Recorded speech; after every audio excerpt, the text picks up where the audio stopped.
시장에 대한 판단도 들어보고 우리는 어떻게 해야 될지 전략도 세워보도록 하겠습니다. 이베스트 투자증권 이비즈 영업팀의 염승환 부장과 함께합니다. 어서 오십시오. 네, 안녕하세요. 예, 아무래도 부장님이 좀 개인 투자자들과 좀 가장 가까이 있는 분이다 보니까 이것 좀 여쭤볼게요. 우리가 물론 하루 이틀 뭐 투자하는 건 아니고 장기적으로 보는 거겠지만 또 개인 투자자 입장에서 막 이렇게 급락세가 나와버리고 외국인 기관 매도 막 대량으로 나오면 이거 좀 마음이 힘들어지거든요. 좀 어떻게 해야 될지, 이 고비를 어떻게 넘기는 게 지혜로운 건지 이것 좀 얘기해 주세요. 근데 이게 재밌는 통계가 있는데 과거에도 이렇게 외국인들이 1조 이상 판 다음 날 네. 증시가 80% 이상 확률로 다 올랐어요. 연속 하락이 나온 적은 거의 없었고 예. 한두 번 뭐 계속 밀렸던 적이 있는데, 그리고 외국인들이 이렇게 한번 팔고 나면 바로 사진 않아요. 그러니까 약간 관성의 법칙에서 좀 더 매도 나오는데 매도 절정은 지나가는 경우가 되게 많습니다.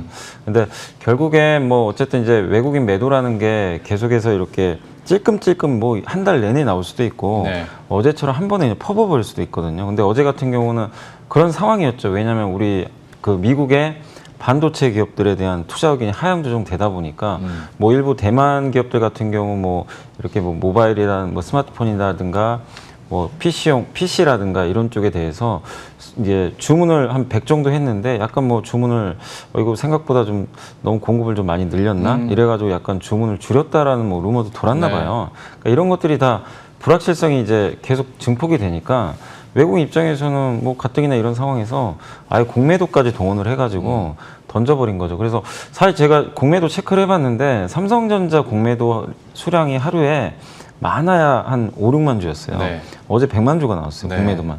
그러니까 그 정도로 외국인들이 이제 이 국내 특히 뭐 다른 경기 민감주나 그거보다도 IT 업종에 대해서 그냥 네. 집중적으로 포격을 했고, 또 거기에 SK IT도 마찬가지인 것 같아요. 네, 어제 맞아요. 외국인 매도가 엄청나게 나왔더라고요. 근데 그것도 전기전자 업종으로 잡혀 있거든요. 그러니까 그러다 보니까 그런 것들이 좀 이제 그 같이 맞물리면서 외국인 매도가 많은데, 근데 그거 하나 가지고 이제 시장 끝났습니다라고 좀 하기는 그렇죠. 너무 좀 이른 것 같고, 그다음 또 오늘 미국의 또 필라델피아 반도체 지수가 어쨌든 반등을 했거든요. 네. 반등했고, 또 주요 지금 아직까지는 뭐 좀 더 봐야 되겠지만 3분기에 삼성전자도 분명히 언급을 했거든요.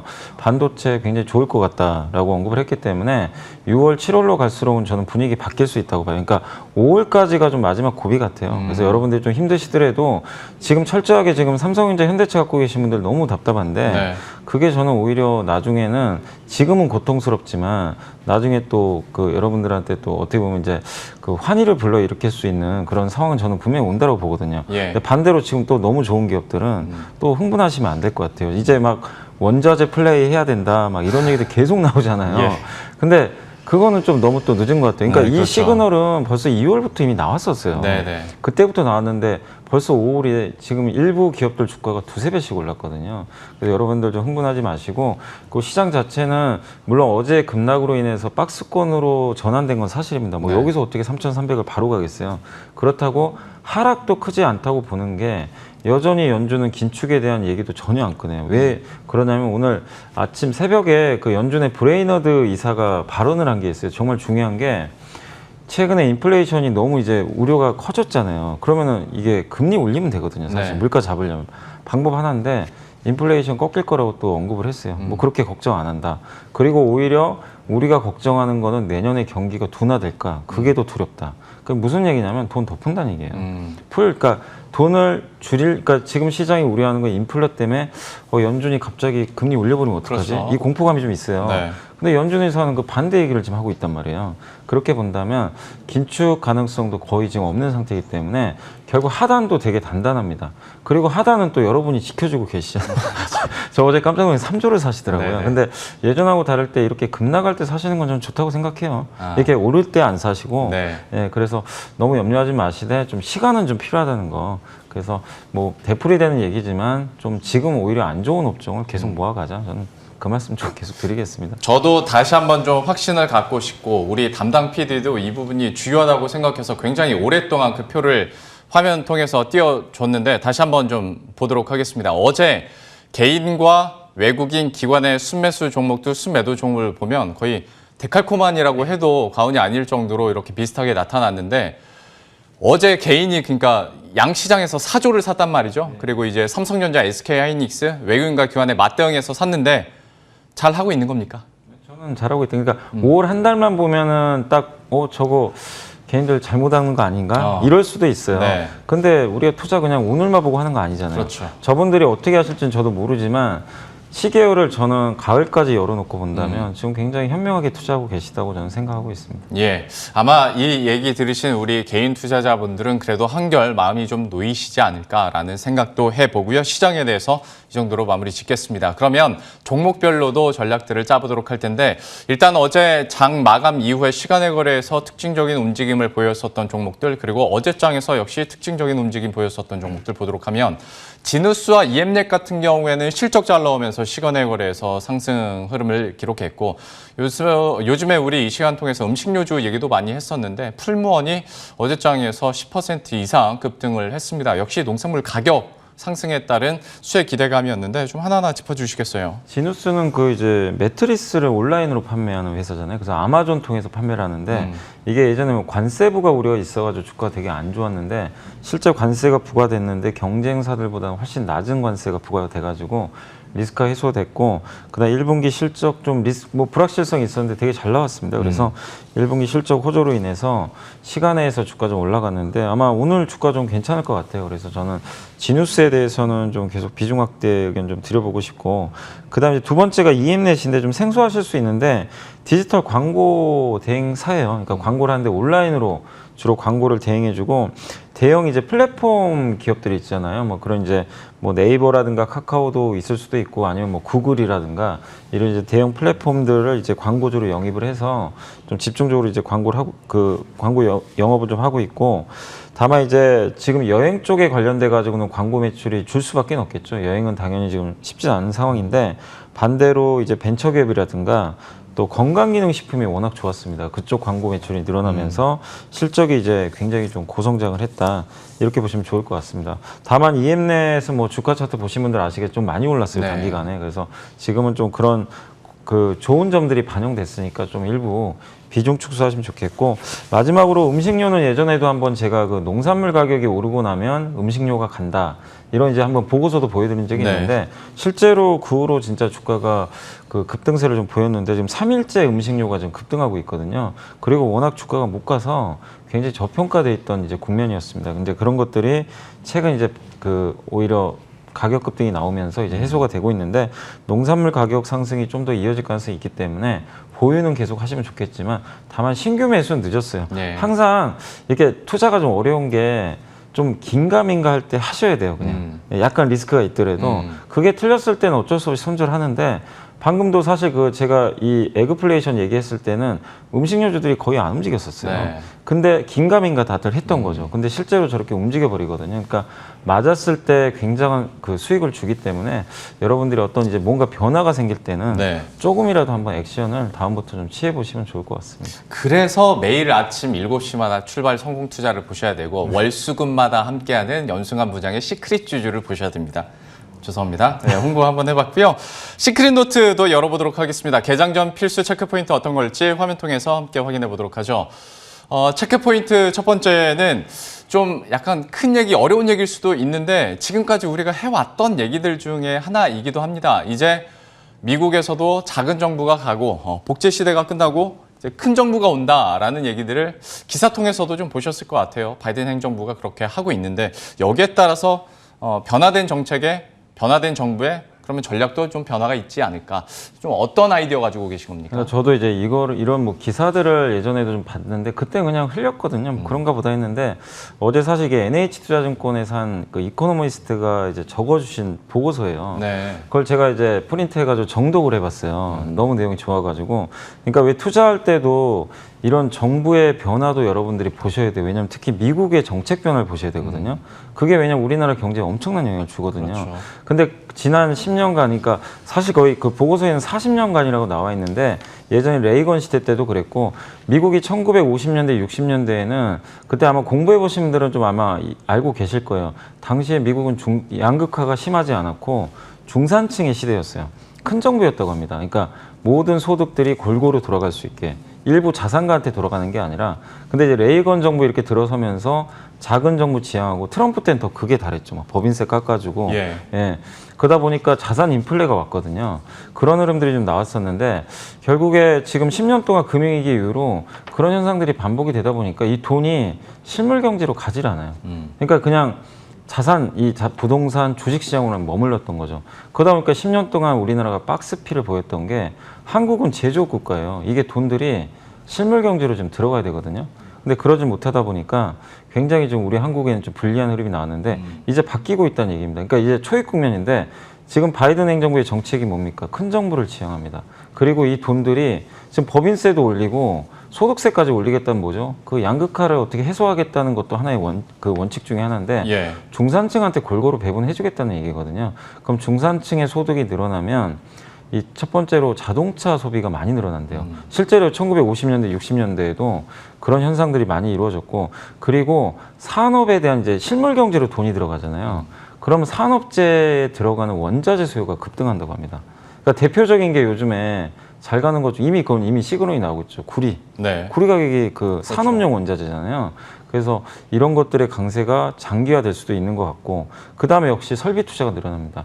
무형자산의 시대가 아니라 유형자산의 시대가 될 수 있어요. 그러니까 이게 맞을지 모르겠지만 사실 네이버, 카카오 갖고 계신 분들은 좀 불편한 얘기일 수도 있어요. 사실 이게 이렇게 돼버리면 지난 10년간은 아마존이나 페이스북의 시대였다면 앞으로의 그 몇 년이 될지 모르겠지만 미국 정부가 이게 정책을 바꿔버리면 진짜 이제는 유형자산. 그러니까 미국 그 바이든 대통령이 이미 그걸 외치고 있잖아요. 웨이퍼 들고 반도체 투자해라. 공장 지어라. 제조업 부흥해라.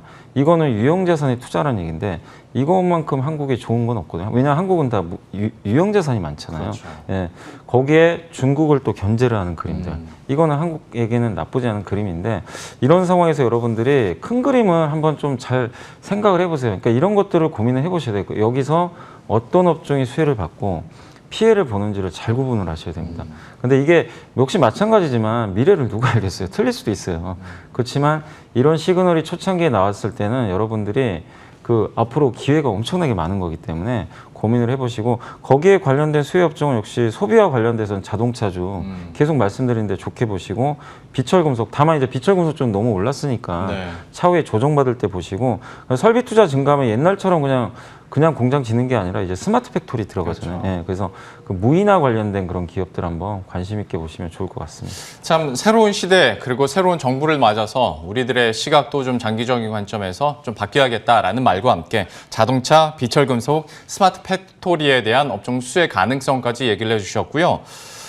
그래도 약간은 좀 크게 느껴져서 좀 종목을 치러보겠습니다. 관련해서는 좀 토픽을 어디를 꼽으시겠어요? 그러니까 이제 저는 뭐 현대차나 뭐 아니면 뭐 풍산 같은 기업은 이제 다들 아실 거고 스마트 팩토리 관련해서는 뭐 삼성, SDS 좀 말씀을 드리고 싶습니다. 요새 주가도 좀 많이 빠져 있어가지고 가격 매력도 있고 그러니까 무인화 관련해가지고 삼성전자가 어차피 공장 지으면 특히 오스틴 공장 증설 얘기 자꾸 나오잖아요.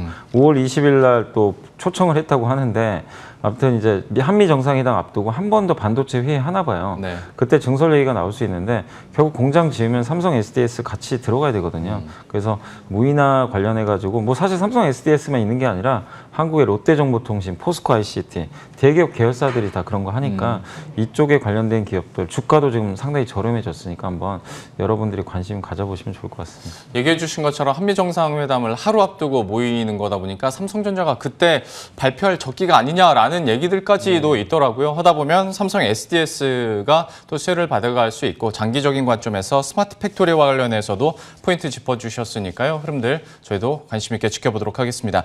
이어서 부장님께서 리포트를 통해서 고른 종목도 체크해 보도록 하겠습니다. 오늘은 어디입니까? 오늘 이제 바텍이란 기업인데 공교롭게 어제 실적이 나왔는데 되게 좀 잘 나왔어요. 그래서 보고서 내용도 목표 주가를 이제 5만 원 이상으로 올렸더라고요. 그래서 상당히 긍정적이어서 좀 말씀을 드리면 바텍이 이제 디지털 이제 그 우리 치과 가면은 여러 가지 장비를 통해서 뭐 스캔도 하고 뭐 여러 가지 이제 뭐 구강 스캐너라든가 이런 것들을 하게 될 텐데 거기에 관련된 이제 그 장비들을 주로 만드는 회사라고 보시면 좋겠고, 뭐 흔히 엑스레이 촬영도 많이 하잖아요. 네.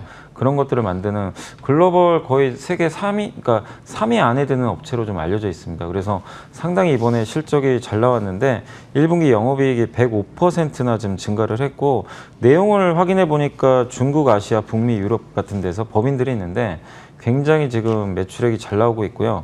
특히 코로나19 때문에 영업을 잘 못했을 때도 불구하고 이번 1분기에 이렇게 고무적인 실적을 냈다는 건 하반기로 갈수록 더 좋아지는 흐름이 나오지 않을까 이렇게 보시면 좋겠고, 특히 유럽이 지금 정말 좋다고 합니다. 유럽이 전년 동기에 대비해서 한 71% 정도나 성장을 했다고 합니다. 그리고 하반기에 중국에 또 신제품 출시가 예정이 돼 있나요? 또 프리미엄 뭐 그린 시리즈라고 하는데 이 제품이 아마 하반기에는 이제 승인을 받고 본격적으로 좀 판매가 된다고 하는데, 그렇게 된다면은 중국 쪽에서의 매출도 굉장히 급격하게 늘어날 수 있으니까 좀 관심을 가져봐 보시면 좀 좋을 것 같습니다. 어쨌든 지금 전 세계적으로 백신 맞고 중국, 북미, 유럽이 모두 다 지금 회복되는 구간에 있잖아요. 거기서 이제 영업력을 발휘할 수 있는 업종 중에 하나니까 관심 있게 보시고, 뭐 저는 사실 이게 치과 관련주들은 계속 잘 보셔야 될 것 같아요. 네. 또 고령화 수혜주고, 또 사실 이제 치과 관련해가지고 뭐 임플란트 기업들도 요새 분위기 좋더라고요. 그렇죠. 그래서 뭐 바텍뿐만 아니라 임플란트도 한번 관심 있게 보시면 좋겠고, 일단 2021년 실적 기준으로 PER도 11배로 주가도 뭐 아직까지는 전혀 비싸질 않습니다. 의료기기 회사치고는. 그래서 좀 단기적으로 한번 관심 있게 오늘 한번 관심 있게 보시면서 대응하시면 좋을 것 같습니다. 그 코로나19로 임플란트 그 관련주들이 완전히 쪼그라들었을 때도 저희 오후에 제 기억으로 염승환 부장께서 그 관련주들 지금 저점이고, 그런데 활동들을 오히려 중국에서 많이 하고 있다라는 체크 포인트를 짚어주셨었거든요. 이후에 주가도 상당히 올라갔었는데 오늘은 또 바텍에 대한 이야기를 짚어주셨으니까요. 흐름들도 계속 지켜보도록 하겠습니다. 마지막으로 AS 하나만 좀 부탁드리고 싶은 게, 그러니까 저번에도 말씀드렸지만 부장님 좀 고민이 되실 것 같습니다. 말씀드리면 중장기 관점에서 보시는데 단기적으로 너무 급등을 해요. 더 네이처홀딩스인데 벌써 한 20% 가까이 올라갔거든요. 이거 지금 시점에서는 어떻게 해야 될까요? 그러니까 이번 5월은 그냥 의류주가 1등입니다. 의류주가 그냥 대장이고, 근데 의류주가 대장된 건 저는 10년 만에 처음인 것 같아요. 그러게요. 그러니까 정말 오랜만인데 4월은 조선주였잖아요. 네. 그러니까 돌아가는 것 같은데 한 달은 그냥 즐기세요. 가지고 계신 분들 그냥 뭐 너무 쉽게 파실 필요는 없을 것 같고, 다만 말씀드리지만 또 이렇게 너무 좋으면 신규 매수하려는 분들 계세요. 그것만은 자제해 주세요. 이미 늦었기 때문에 보유자의 영역입니다. 그래서 더 네이처홀딩스가 나중에 또 빠질 거예요. 어느 시점에서는 또 주가 조정 받겠죠. 그때 한번 타이밍을 잡아보시고, 중장기적으로 브랜드 가치가 있는 기업이니까 여전히 좋게 보는데 단기 급등했다는 부담은 있으니까 추격 매수보단 기다리시고, 보유하신 분들은 일단 계속해서 좀 들고 가시되, 다만 이거는 염두에 두세요. 삼성전자가 만약에 급등하기 시작하는 흐름이 나올 수도 있어요. 언젠가. 그러면 꺾여버립니다. 네. 이쪽 소비자 쪽이. 왜냐하면 전자 쪽으로 이동을 하니까. 네. 그때는 일부 한번 비중을 줄여보는 것도 한번 그때 고민을 해보시면 좋겠습니다. 더 네이처홀딩스 갖고 계신 분들은 좋을 것 같습니다. 한 달 정도는 더 즐기자라고 얘기를 해주셨는데, 다만 삼성전자 같은 이제 또 전통 가치주들이 또 올라가는 그런 시점이 온다면 좀 꺾일 수 있으니 조심하자 얘기를 해주셨고요. 신규 접근은 너무 늦었다라는 투자 의견과 전략까지 이렇게 들어봤습니다. 이베스트 투자증권 이비즈 영업팀의 염승환 부장과 함께했습니다. 오늘 말씀 고맙습니다. 감사합니다.